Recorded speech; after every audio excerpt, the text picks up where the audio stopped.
Dear students, இந்த Ziegler Natta வினைவேக மாற்றி இதை பற்றி கேட்பாங்க.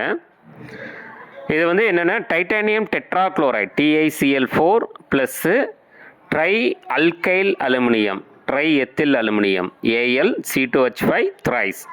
ட்ரை அல்கைல் அலுமினியம்னு சொல்லலாம், ட்ரை எத்தில் அலுமினியம்னு சொல்லலாம், ரெண்டுமே சரிந்தான். சரிங்களா? இப்போ இந்த ஜீக்லர் நெட்டா வினைவேக மாற்றியோட பயன்பாடு என்ன அப்படின்னா, இது பலபடியாக்கல் வினையில் பயன்படுது. எந்த வினையில்? பலபடியாக்கல் வினையில்.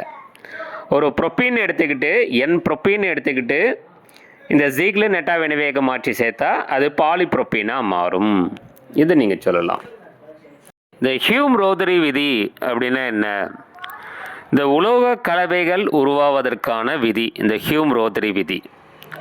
இது ரொம்ப முக்கியமானது.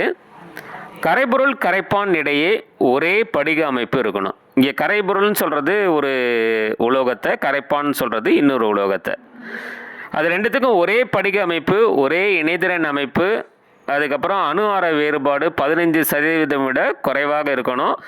அப்புறம் எலக்ட்ரான் கவர்திறன் வேறுபாடு கிட்டத்தட்ட 0க்கு அருகாமையில் இருக்கணும். இந்த 4 கண்டிஷனுக்கும் சரியாக அமைஞ்சது அப்படின்னா அங்கு ஒரு உலோக கலவை அப்படிங்கிறது உருவாகும்.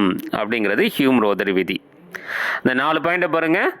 கரைபொருளுக்கும் கரைப்பானுக்கும் முதல் பாயிண்ட் ஒரே படிக அமைப்பு இருக்கணும். 2வது பாயிண்ட் ஒரே இணைதிறன் அமைப்பு இருக்கணும். 3வது பாயிண்ட் அணு ஆர வேறுபாடு 15% விட குறைவாக இருக்கணும். 4வது பாயிண்ட்டு எலக்ட்ரான் கவர்திறன் வேறுபாடு 0க்கு அருகாமையில் இருக்கணும். இதை நீங்கள் பார்த்துங்க. ஹியூம்-ரோதரி விதி.